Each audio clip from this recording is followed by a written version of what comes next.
Bonjour à tous. Merci Paul, merci Florine. Donc on va essayer de dresser en un petit quart d'heure un panorama des jeunesses de la métropole européenne de Lille. Alors je vous propose tout d'abord de présenter quelques chiffres clés. Ensuite, on regardera les évolutions démographiques afin de voir que la métropole européenne de Lille attire les jeunes. On fera un petit point sur les répartitions géographiques sur la métropole européenne de Lille. On fera un focus sur une spécificité qui sont nos étudiants. Et ensuite, on fera un point sur les profils des jeunes, leurs conditions de vie et les questions d'autonomie. Alors tout d'abord, quelques chiffres clés. Les moins de 30 ans représentent 42% de la population de la métropole européenne de Lille. Nous avons 188 600 jeunes de 15 à 24 ans et 348 000 jeunes de 10 à 29 ans. Les jeunes de 15 à 24 ans de la MEL, mais aussi en fait les jeunes de 10 à 29 ans, ils représentent la moitié des jeunes du département.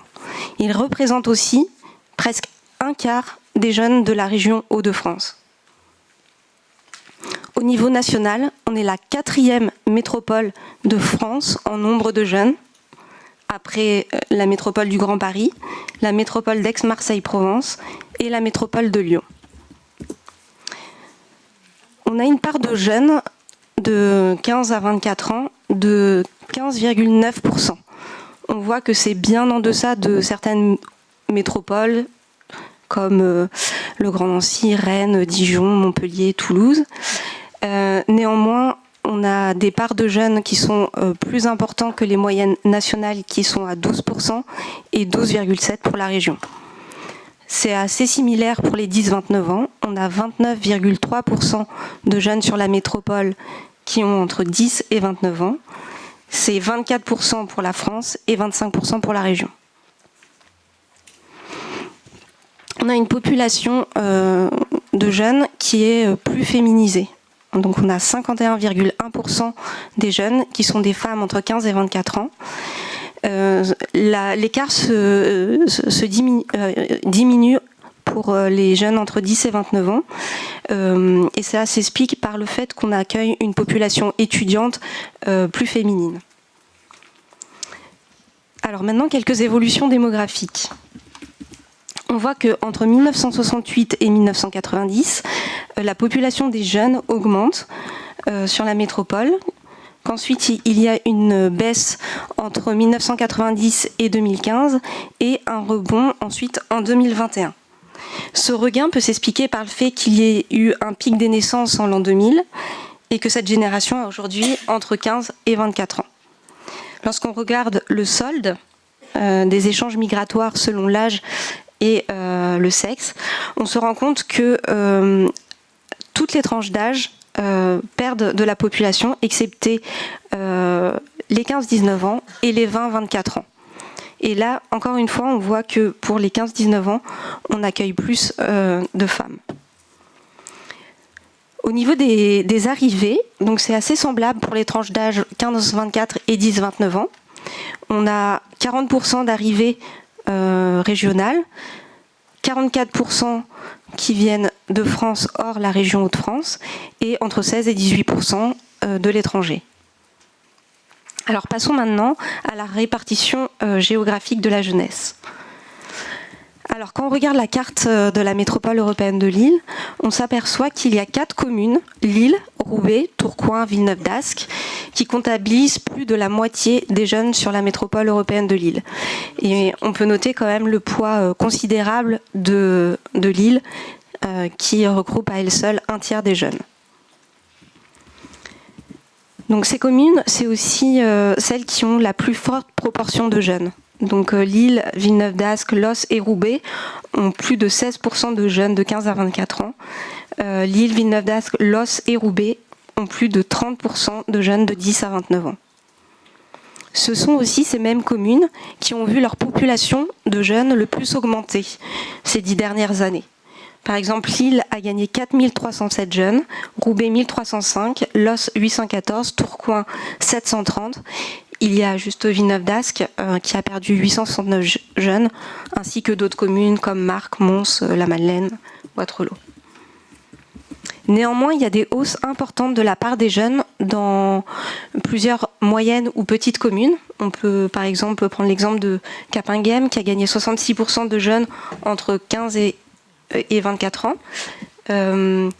Et Tressin, 60% de jeunes de 15 et 24 ans en 10 ans.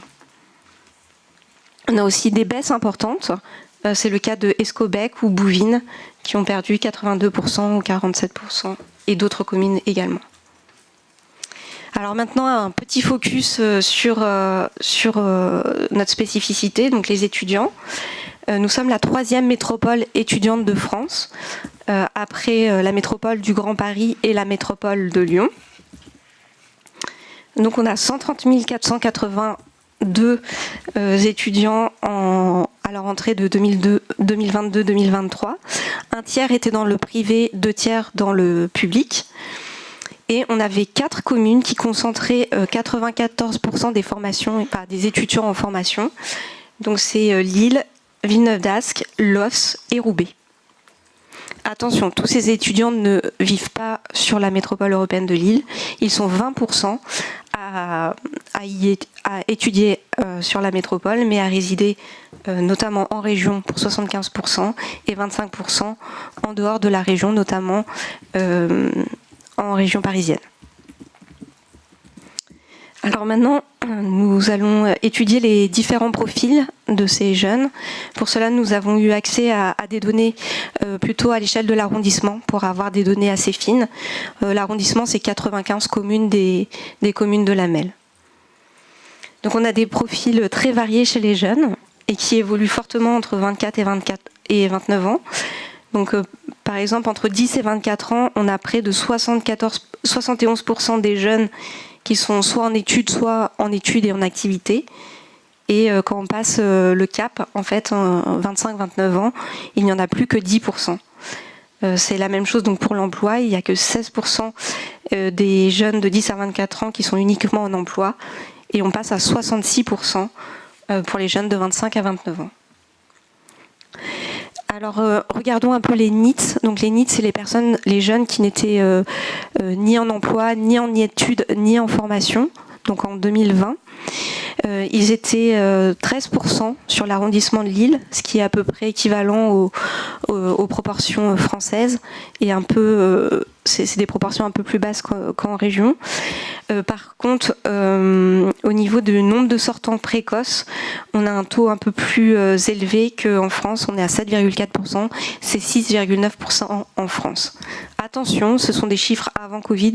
On aura les nouveaux chiffres que l'année prochaine. On a des conditions d'emploi qui sont assez représentatives des répartitions régionales et nationales, donc à peu près 22% d'apprentis, 22% de CDD et contrats courts, 44% de CDI. Par contre, on a des différences au niveau des CSP. On a des CSP plus représentés, notamment les cadres. Par exemple, les 15 à 24 ans, on a 11,7% de cadres, c'est 5,7% en région et 8,3% en France. Et aussi pour tout ce qui est profession intermédiaire, on a 27,1% de profession intermédiaire, c'est 23% en région et 24,8% en France. Pour la tranche d'âge 25-29 ans, on voit encore que les CSP cadres et professions intellectuelles sont beaucoup plus nombreuses qu'en France et en région. Donc maintenant, quelques données sur les conditions de vie des jeunes. Le revenu disponible d'un jeune de moins de 30 ans sur la métropole européenne de Lille, c'est 19 000 € environ. C'est plus élevé qu'en région, parce qu'en région c'est 18 610, mais c'est quand même moins important qu'en France métropolitaine, 20 250.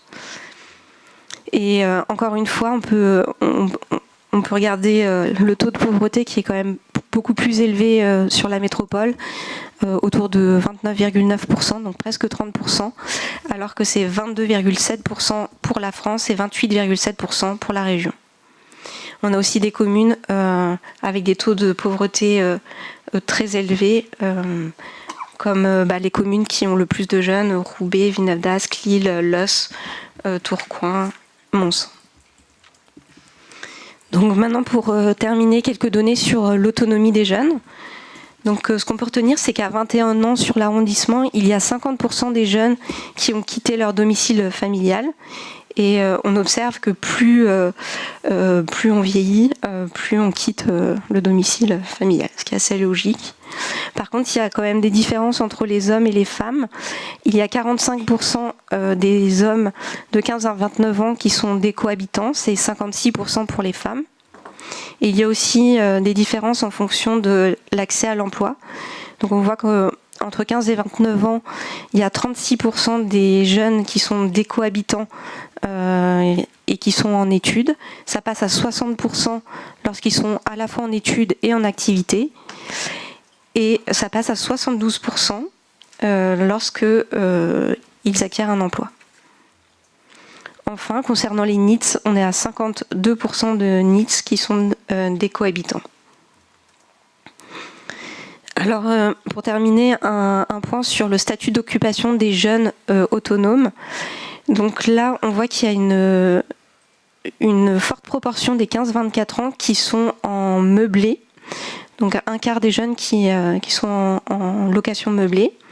Et puis, quand on passe à la tranche d'âge 25-29 ans, on voit qu'il y a des fortes évolutions, notamment le pourcentage de propriétaires qui passe de 7,2 à 27,7%. Et le nombre aussi d'accédants au logement HLM qui passe de 11,6 à 20,6%. Et puis il y a des situations complexes, notamment 7400 ménages dont le chef de famille a entre 18 et 25 ans qui avait fait une demande de logement social en 2021. C'est 1750 qui avaient eu un logement attribué. On avait aussi en mars 2022 250 jeunes de 18 à 25 ans qui avaient appelé le 115 et qui avaient déclaré être sans domicile, et 170 jeunes de 18 à 25 ans qui vivaient en bidonville en juillet 2022. Donc voici, voilà la fin de la présentation.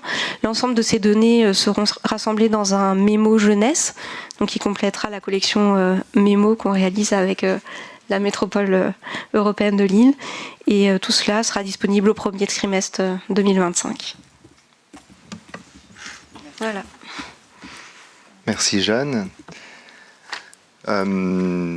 Pareil, même exercice. Si jamais il y avait des questions, Jeanne est accompagnée de Florentine qui est experte aussi statistique. Donc si jamais il y avait quelques questions, n'hésitez pas. Ou après, s'il y a besoin de digérer l'information, je vous invite aussi, pourquoi pas, à récupérer. On vous enverra les éléments. Vous pourrez éventuellement poser des questions a posteriori. Il n'y a pas de problème. C'est vrai que ça fait beaucoup d'informations d'un coup, mais en tout cas, merci encore une fois à la DULM, Jeanne et Florentine pour la production de ce petit extrait de mémo. Encore une fois, l'idée, c'est d'arriver à se doter d'un outil qui serait actualisé très régulièrement. Alors peut-être que certaines données ne seront pas accessibles tous les ans. Néanmoins, on verra dans quelle mesure on arrive à avoir cette fonction de vigie en matière de jeunesse qui puisse être vraiment entretenue le plus régulièrement possible. Bonjour, j'avais une question s'il vous plaît. On m'entend bien ? Oui, c'est bon. Donc Zerouki Wadi, conseiller mission locale, Val-de-Marque. J'ai vu que le taux de pauvreté était très conséquent sur la MEL. Pour les moins de 30 ans, il représentait 30%. C'était pour savoir comment il était calculé. Et on se basait sur quoi pour le taux ? C'est le seuil de pauvreté à 60% du revenu médian. Ok, c'est-à-dire ? Je sais expliquer.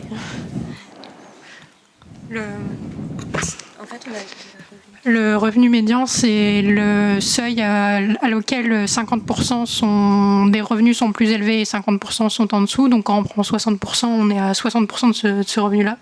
Donc on prend la proportion de jeunes qui sont à 60% de ce revenu médian en fait. Okay. Je ne sais pas si c'était très clair, mais... Oui.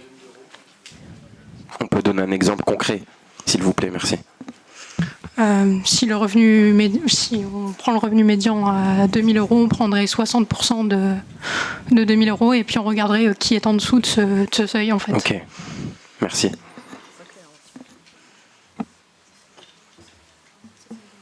si je peux me permettre, d'après le revenu médian sur l'échelle de la MEL, on est à 19 000 euros par an. Donc si on divise par 12, ça fait 1 584 euros mensuels. Donc il faut prendre 60% de 1 584. Oui, donc, après là on prend le revenu médian, pas sur celui euros. des moins de 30 ans. On prend le revenu médian global. Ah oui. Oui. Bon. Du coup, c'est... Voilà. C'est pas ça. Ouais. Mais sinon, on tâchera de donner le détail des calculs. Après, je leur fais confiance, il n'y a pas de souci sur les calculs, mais on fera effectivement le calcul pour montrer les données exactes le moment venu. S'il n'y a pas d'autres questions, je propose qu'on continue. Je reviens sur le déroulé. Hop là. Pardon ?